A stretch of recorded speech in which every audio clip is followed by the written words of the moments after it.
புதிய பூமி நண்பர்கள் அனைவரும் வணக்கம். நான் ராஜ்பாபு. இனி நம்ம பார்க்க போற காணொலி, நம்ம புதிய பூமி சேனல்ல பல தலைப்புகளில் பல காணொலிகளை தொடர்ந்து நம்ம வெளியிட்டு இருக்கோம். ஆனால் சினிமா சம்பந்தப்பட்ட காணொலியை வெளியிடும் போது நம்ம எந்த ஒரு தலைப்பும் கொடுக்காம தான் வெளியிட்டு இருக்கோம். ஆனால் அதே போல சினிமா சம்பந்தமாக வெளியிடுகின்ற காணொலிக்கு ஒரு தலைப்பு கொடுப்போம். சினிமா உலகம் அப்படின்ற தலைப்புல இனிமே அந்த காணொலி வெளிவரும். இன்னைக்கு நம்ம இந்த சினிமா உலகம் தலைப்புல ஒரு காணொலி பார்க்க போறோம். அந்த காணொலி நிச்சயமாக அரசியல் சம்பந்தமாகவோ அல்லது மதம் சம்பந்தமாகவோ சினிமா சம்பந்தமாகவோ இருக்குமான்னு தெரியாது.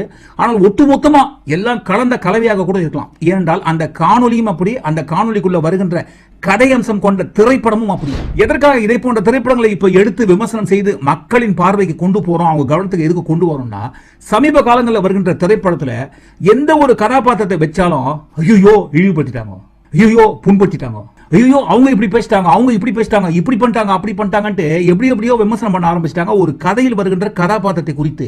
ஆனால் இப்போ வருகின்ற திரைப்படத்துல சின்ன சின்ன கதாபாத்திரங்களை வச்சாலோ இல்ல சின்ன சின்ன வசன வரிகள் ஏதாவது வச்சாலோ ஐயோ புண்பட்டு போச்சு அப்படின்னு சொல்றாங்க. இதை போன்ற படைப்புகள்லாம் இப்ப எடுத்தாங்கன்னா என்ன மாதிரி குதிப்பாங்க? சாதி மத வேதமின்றி சண்டை சிறு பூசலின்றி சகலரும் செல்லும் சினிமா உலகம் காணொலியில இன்னைக்கு நம்ம பார்க்க போற திரை விமர்சனம் என்ன படத்தை பத்தி பாத்தீங்கன்னா சிறை. 1984 ஆண்டு வெளிவந்த திரைப்படம்.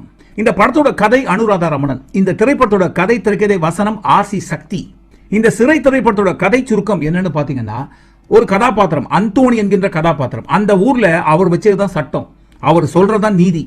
அந்த ஊர்ல இருக்கிற ஒட்டுமொத்தமான கட்ட பஞ்சாயத்து எல்லாத்தையுமே அந்த அந்தோணி என்கின்ற கதாபாத்திரம் தான் பார்த்து நிற்பாரு.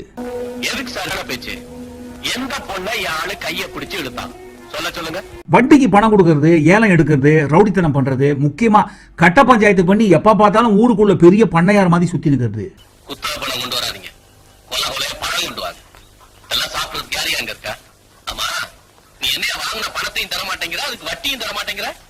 இந்த மாதிரி ஏகபோக சக்கரவர்த்தியாக வாழ்ந்து கொண்டிருக்கும் அந்த அந்தோணி இருக்கிற ஊருக்கு ஒரு குடும்பம் வருது, ஒரு ஐயர் குடும்பம்.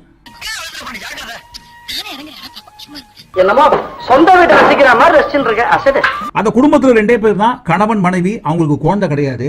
அந்த ஊர்ல இருக்கிற கோவிலுக்கு பூஜை பண்றதுக்காக அந்த கோயில் தேவஸ்தானம் அவங்க இந்த ஊருக்கு அனுப்புறாங்க. இவர்தான் நம்ம கோயிலுக்கு புதுசா வந்திருக்க குருக்கள், இவர் தெரியுமா? இதை போல இருக்கிற அந்தோணி புதிதாக வந்திருக்கும் அந்த ஐயர் குடும்பத்தில் இருக்கிற அந்த லக்ஷ்மி மீது திடீர்னு பாருங்க அவர் ஆசைப்படுறாரு.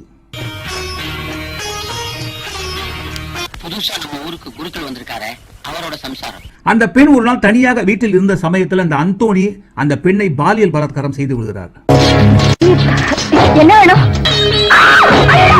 கோவில்ல போயிட்டு பூஜையை முடிச்சுட்டு வீட்டுக்கு வந்த கணவருக்கு இதை போல நடந்த சம்பவத்தை பார்த்த உடனே அதிர்ச்சி. இந்த மாதிரி ஒரு சம்பவம் தன் மனைவிக்கு நடந்ததை தொடர்ந்து அவர் ஊரை விட்டு ஓடிடுறாரு. ஊரை விட்டு ஓடி போன தன் கணவரை அந்த மனைவி எங்கெங்கயோ தேடுறாங்க, ஆனா கிடைக்கல. கடைசியில் வேற வழியே இல்லாம எங்கெங்கயோ போயிட்டு யாரால அந்த பெண்ணுடைய வாழ்க்கை பாதிக்கப்பட்டதோ அந்த அந்தோணி வீட்டிற்கே போயிட்டு இனிமே நான் இங்கதான் தங்க போறேன்ட்டு அவங்க அந்த வீட்டுக்குள்ள போயிடுறாங்க.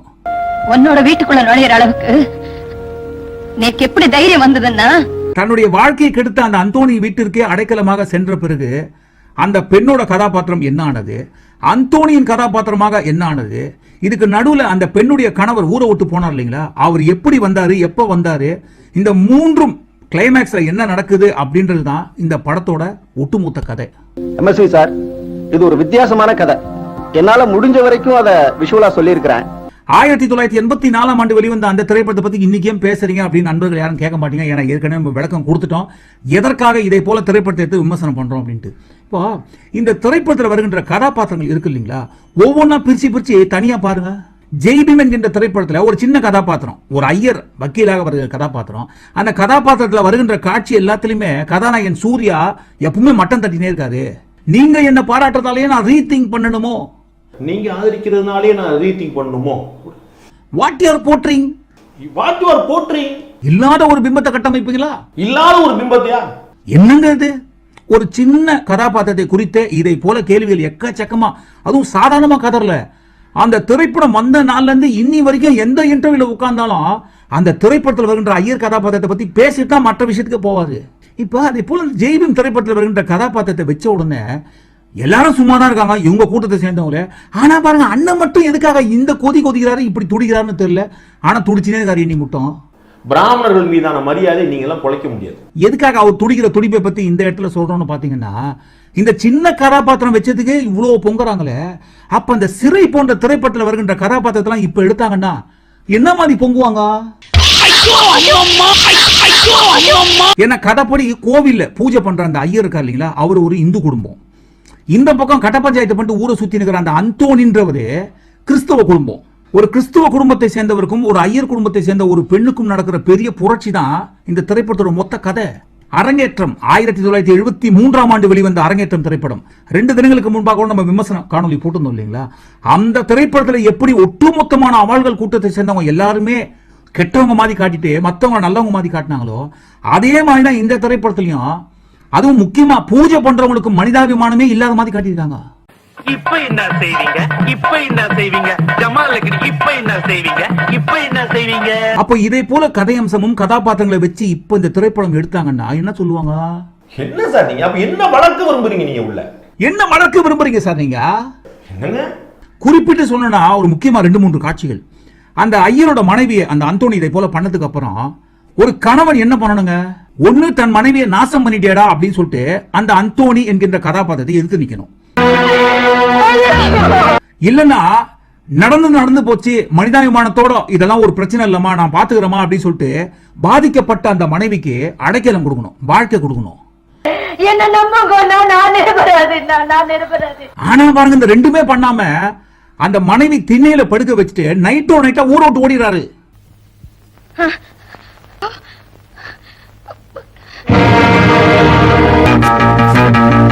தன் மனைவி தான் ஏதோ தப்பு பண்ணிட்டாங்களோ அப்படின்ற ஒரு சந்தேகத்தின் பேர்ல அந்த அம்மா விட்டு ஓடிறாரு. நாம இனிமே சேர்ந்து வாழ முடியாது.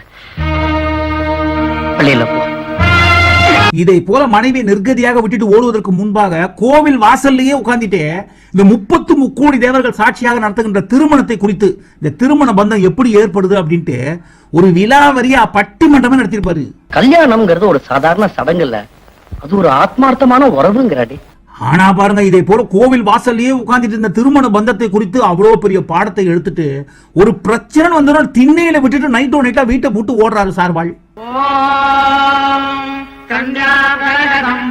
அப்ப யோசிச்சு பாருங்க, கோவில்ல பூஜை பண்ற ஒரு ஐயர் கதாபாத்திரம் அக்னி சாட்சியாக 33 கோடி தேவர் சாட்சியாக திருமணம் பண்ணிட்டு நான் காலாகாலத்துக்கு என்னைக்குமே கடைசி மட்டும் கைவிட மாட்டேன் அப்படின்னு சொல்லிட்டு கல்யாணம் பண்ண அந்த பெண்ணை பிரச்சனை வந்தோட விட்டுட்டு ஓடிடுவாரா? போற்றி அப்போ பூஜை பண்ற ஐயர் எல்லாருமே இப்படிதான் தன் மனைவியை வந்து பிரச்சனை வந்தா கை விட்டு ஓடிடுவாங்களா? மனிதாபிமானம் இல்லையா? மனசாட்சி இல்லையா? இதை போல ஒரு கதாபாத்திரத்தை வச்சு ஒட்டுமொத்தமான சமுதாயத்தை இழிவுபடுறதால என்ன சார் திணிக்க விரும்புறீங்க நீங்க? அப்ப நீங்க என்ன திணிக்க விரும்புறீங்க, என்ன கொண்டு போக விரும்புறீங்க? இப்போ இதை போல கதையம்சம் கொண்ட திரைப்படத்தை எடுத்து இதை போல கதாபாத்திரத்தை வச்சா கேட்பாங்களா கேட்க மாட்டாங்களா? கேட்பான். அடுத்து பாருங்க, இந்த மனிதாபிமானம் இல்லாத கணவன் கதாபாத்திரத்தை தொடர்ந்து அந்த பொண்ணோட அப்பா கதாபாத்திரம். கடைசி மட்டும் அவங்க அப்பா வந்து அந்த பொண்ணு பார்க்கவே இல்லை. இதே போல பிரச்சனை நடந்ததுக்கு அப்புறம் வராரு, சில வருடங்கள் கழிச்சு வராரு. அது கூட எதுக்கு வராருன்னா, அவரோட 3 பொண்ணு, இந்த பொண்ணு பெரிய பொண்ணு, மற்ற 3 பெண்களுக்கும் ஒரே நேரத்துல கல்யாணம் வச்சிருக்கேன்னு சொல்லிட்டு கல்யாண பத்திரிகை அந்த பொண்ணை வந்து நடுவழியில பார்த்து கொடுக்கறதுக்கு வருவாரு. கல்யாண பத்திரிகை உன் தங்கைகள் 3 பேருக்கும் ஒரே நாள்ல முகூர்த்தம் வச்சிருக்கேன். 3 பொண்ணுக்கும் ஒரே நேரத்துல கல்யாணம் வச்சிருக்கிய, பணம் ஏதுன்னு கேட்கும். உங்களுக்கு ஏன் இவ்வளவு பணம்? அவன் தான் கொடுத்தான். யாரு? நீ யார் வீட்டுல தங்கி இருக்கியோ அந்த அந்தோணி தான் 3 பொண்ணோட கல்யாணத்தோட செலவை அவன் தான் ஏத்துக்கணும். அந்தோணி சாமி, கல்யாணத்துக்கு நான் வரலாமாப்பான்னு கேட்பாங்க. ஆனா நீ வரணும்னு அவசியம் இல்லம்மா, இந்த பத்திரிகை அவர்கிட்ட கொடுத்துரு. நீ வரணும்னு அவசியம் இல்ல, இது அவர்கிட்ட கொடுத்துடு. யாருகிட்ட? அந்தோணி கிட்ட. இந்த 3 பெண்களோட திருமண செலவை ஏத்துனார் இல்லைங்களா, அந்த அந்தோணி கிட்ட பத்திரிகை கொடுத்துரு. நீ வரணும்னு அவசியம் கிடையாது கல்யாணத்துக்கு. அப்போ யோசிச்சு பாருங்க, இந்த இடத்துல ஒட்டு மொத்தமா அவங்க அப்பாவோட கதாபாத்திரம் எதை பிரதிபலிக்குது? சுயநலம்.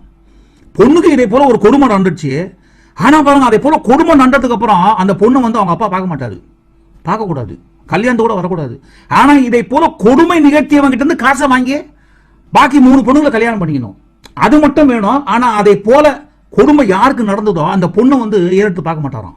இதை போல ஒரு கதாபாத்திரத்தை அவாள்கள் கூட்டத்தை சேர்ந்தவங்க இவ்வளவு சுயநலமாகத்தான் இருப்பாங்கன்னு அப்படின்னு இப்போ ஒரு திரைப்படத்துல வச்சாங்கன்னா ஒத்துப்பாங்களா? ஒரு பிராமண கேரக்டர் சம்பந்தம் எல்லாம் வச்சு நீங்க ஆதரிக்கிறதுனாலே நான் ரீதிங்க் பண்ணணுமோ? போற்றி அப்ப வச்சிருக்காங்களே. இதை போல நல்ல கதையம்சம் கொண்ட திரைப்படம் வந்திருக்கு, பார்த்திருக்காங்களே, மக்கள் ரசிச்சிருக்காங்களே. அப்பெல்லாம் எந்த பிரச்சனையும் பண்ணாம இதை போல கதையம்சம் கொண்ட திரைப்படங்களும் இதை போல திரைப்படத்துல கதாபாத்திரங்களை வச்சாங்கன்னா ஏன் இப்ப மட்டும் சண்டைக்கு வந்து வரிஞ்சு கட்டு வராங்க? அடுத்து ரொம்ப குறிப்பிட்டு சொல்ல வேண்டிய ஒரு விஷயம், அந்தோனியோட கதாபாத்திரம். என்னதான் அந்த அந்தோனி கதாபாத்திரம் கொஞ்சம் கூட மனிதாபிமானம் இல்லாம இதை போல ஒரு பொண்ணோட வாழ்க்கையை சீரழிச்சிட்டாலும், ஆனா பிரச்சனை வந்தோடனே அந்த பெண்ணுக்கு கடைசி முட்டம் அவர் தான் பாதுகாப்பா இருக்காரு. நான் 6 மாடிக்கு இருந்த வரைக்கும் பாகிரதிக்கு பாதுகாப்பா இருந்துட்டேன். இப்ப நான் நோயாளியான பிறகும் அவளுக்கு காவலாளியா அவரும் வாசல்ல ஏற்க விரும்புறேன். அந்த பெண்ணுக்கு கடைசி முட்டம் அவர் பாதுகாப்பா இருந்து ஒரு நல்ல மனுஷனா வாழறாரு அந்த படத்துல.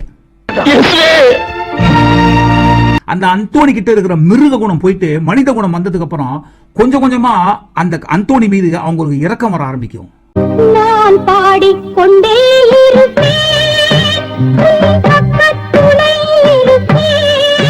இதை போல காட்சிகள் எல்லாம் தாண்டி தாண்டி தாண்டி அந்த படத்தோட கிளைமேக்ஸ் இருக்கு இல்லைங்களா, அந்த கிளைமேக்ஸ் தான் இருக்கிறதுலயே டாப்பான கிளைமேக்ஸ் டச்சி. ஏன்னா அந்த படத்தோட கிளைமேக்ஸ் காட்சியில் அந்த அந்தோனி கதாபாத்திரம் இறந்து போயிடாரு. இறந்த பிறகு அந்த அம்மா எவ்வளவோ ட்ரை பண்ணுவாங்க அவருக்காக அழக்கூடாது அப்படின்ட்டு. ஆனா பாருங்க, ஒரு கட்டத்துல கொஞ்சம் கொஞ்சமா யோசிச்சு யோசிச்சு யோசிச்சு யோசிச்சு நான் நிரபராதின்னு தெரிஞ்சதுக்கு அப்புறமாவும் என்ன நிர்கதியா விட்டுட்டு போயிட்டாரே. அந்த மனுஷனுக்கும் இவனுக்கும் எவ்வளவு வித்தியாசம். தாலி கட்டிய கணவன் ஒரு பிரச்சனை வந்த உடனே நடுத்தெருல என்னை விட்டுட்டு நைட்டா ஓடிட்டாரு. ஆனா ஒரே ஒரு நாள் செஞ்ச தப்புக்காக மனசு திருந்தி காலம் முழுக்க என்ன அடைக்கலமா பாதுகாப்பா வச்சு காப்பாத்திருந்த என் கணவனோட அந்தோனி மேல் அப்படின்ற ஒரு நிலைமைக்கு வந்துட்டு அவரோட பாடியை எடுத்து அந்த பாக்ஸ்ல வைக்கும் போது அழ ஆரம்பிச்சிருவாங்க. ஆனா உண்மையிலேயே அந்த சிறை படத்தோட கிளைமேக்ஸ் காட்சியை பார்க்கறவங்க யாராக இருந்தாலும், கல் மனசு படைச்சவங்களா இருந்தா கூட கண்டிப்பா அந்த காட்சியை கிளைமேக்ஸ் காட்சியை பார்க்கும்போது கண்டிப்பா கலங்கிடுவாங்க. இந்த மாதிரி ஒரு காட்சிங்க இப்ப வர திரைப்படத்துல இந்த மாதிரி ஒரு காட்சியை வச்சு தாலி கட்டின என் ஹஸ்பண்டை விட அந்தோனியே மேல் அப்படின்னு சொன்னாங்கன்னா ஒத்துப்பாங்களா? ஐயோ, இந்து தர்மத்துக்கு சொந்தமான இந்து தர்மத்தையே கட்டி காப்பாற்ற அந்த பூஜை பண்ற ஐயரை விட இந்த கிறிஸ்டியன் அந்தோனி மேலுன்னு சொல்றாங்களே, இப்படி ஒட்டுமொத்தமா இழிவுபடுத்திட்டாங்களே அப்படின்னு சண்டைக்கு வருவாங்க. என்ன சார் நீங்க அப்ப என்ன வளர்க்க விரும்புறீங்க நீங்க உள்ள? உண்மையிலேயே அந்த அந்தோனியா பார்ப்பாங்க, அந்த ஐயர் குடும்பத்தை ஐயர் குடும்பமா பார்ப்பாங்க. அதை போல பார்த்துட்டு ரியலா சண்டைக்கு வருவாங்க. What you R portraying. இப்போ கிளைமேக்ஸ் வந்த உடனே படம் முடிஞ்சிடும், ஏஞ்சி போயிடுவாங்க. ஆனா பாருங்க, இந்த படத்துக்குள்ள கிளைமேக்ஸ்க்குள்ள இன்னொரு கிளைமேக்ஸ். அந்தோனி கதாபாத்திரம் இறந்த பிறகு இந்த அம்மா விட்டுட்டு ஊரை விட்டு ஓனாரு பாருங்க, அந்த ஐயர் இவரோட ஹஸ்பண்ட் வருவாரு. நீங்க என்ன விட்டுட்டு போனதுக்கு அப்புறம் நான் எங்கெங்கயோ உங்களை தேடினேன், நடுத்தெருல நின்னேன், எவ்வளவு கஷ்டப்பட்டேன், எங்கெங்கயோ போனேன், அதெல்லாம் நீங்க கொஞ்சம் கூட யோசிச்சு பார்க்காம என்ன விட்டுட்டு போயிட்டீங்களே அப்படின்னு அந்த அம்மாவோட கஷ்டத்தை சொல்லுங்க. அன்னைக்கு ராத்திரி நான் எப்படி எல்லாம் அழுதுருப்பேன், தெரு தெருவோ தேடி அலைஞ்சேனே.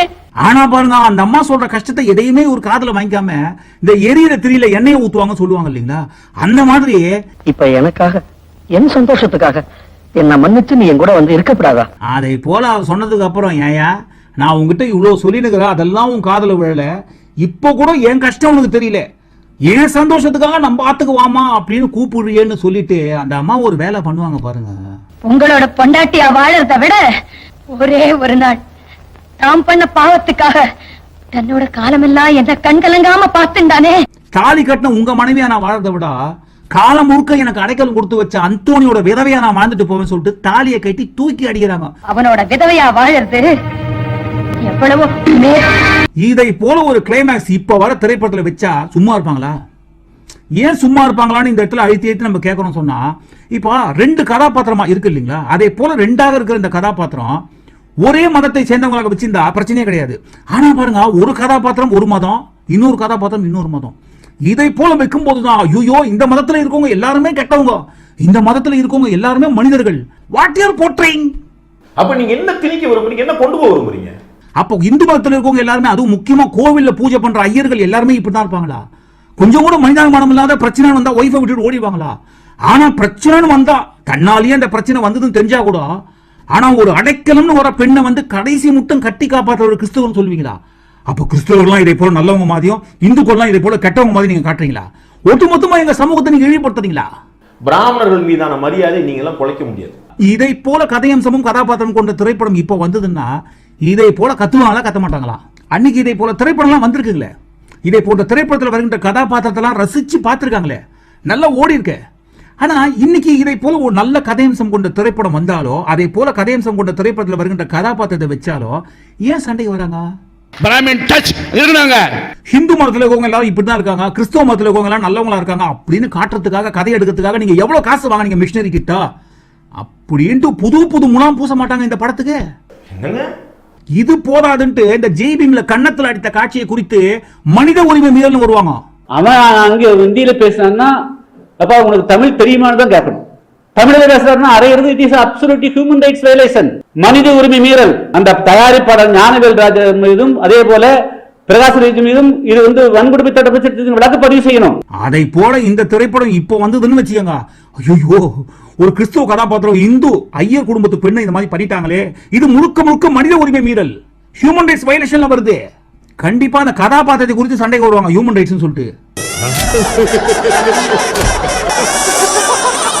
சிறை அப்படின்ற ஒரு திரைப்படத்தில் வருகின்ற சாதாரண கதாபாத்திரம், அன்னைக்கு அந்த படத்தை படமா பார்த்தாங்க, அந்த படத்துக்குள்ள வருகின்ற கதாபாத்திரங்களை கதாபாத்திரமா ரசிச்சு பார்த்தாங்க. ஆனா இன்னைக்கு அந்த படத்தை எடுத்தாங்கன்னா அந்த அந்தோனியா பார்ப்பாங்க, அந்த ஐயர் குடும்பத்தை ஐயர் குடும்பம் பார்ப்பாங்க. உண்மையிலேயே அந்த அந்த ஐயர் குடும்பத்தை ஏதோ நாசம் பண்ணிட்ட மாதிரியோ என்னங்க சொல்ல வரீங்க? குடும்பத்தை நாசம் பண்ண ஒரு கிறிஸ்தவர் வீட்டுக்கு அந்தமா போவாங்களா?